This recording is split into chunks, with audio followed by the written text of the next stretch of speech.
దీనివల్ల ఏం జరిగింది? వాళ్ళు ఒక వ్యవస్థ పెట్టారు. ఆ వ్యవస్థ కూడా నేను చెప్తాను. SCB between May 2020 to July 2020 ఇక్కడ చూస్తే నెంబర్ ఆఫ్ కేసెస్ 321% పెరిగాయి.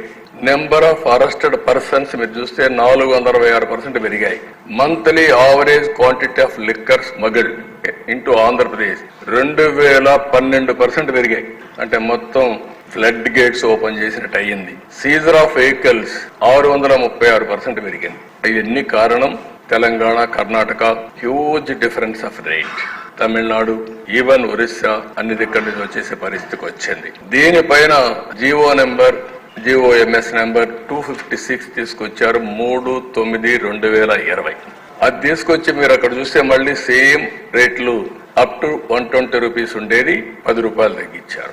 200 180 మిల్లీలీటర్స్ ఉండేది 30 రూపాయలు తగ్గించారు. అట్లా కంటిన్యూగా తగ్గించుకుంటూ 1000 మిల్లీలీటర్స్ ఉండేది మాత్రం తగ్గించలేదు. అన్ని రేట్లు అదే వారుగా 2 తగ్గించారు, 2 పెంచారు. దాని కిందన మళ్ళీ SCB reported that due to large difference between the MRPs of medium and premium bands as compared to neighbouring states huge smuggling register అయింది. 1211 కేసెస్ స్మగ్లింగ్ కేసెస్ వచ్చాయి.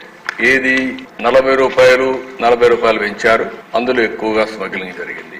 దానిపైన మీరు చూస్తే మళ్ళీ అప్ టు 150, అబోవ్ 150, 200 మాత్రం పెంచకుండా మిగిలిన 10 50, 60, 100, 110, 200, 220, 400, 440, 540, 590 పెంచారు. ఇది కూడా మీరు చూసినప్పుడు 1 మంత్. పైది 9, 3, 9, ఇది 29, 10. అంటే 1 మంత్ 10 days 15 days లో పెంచారు.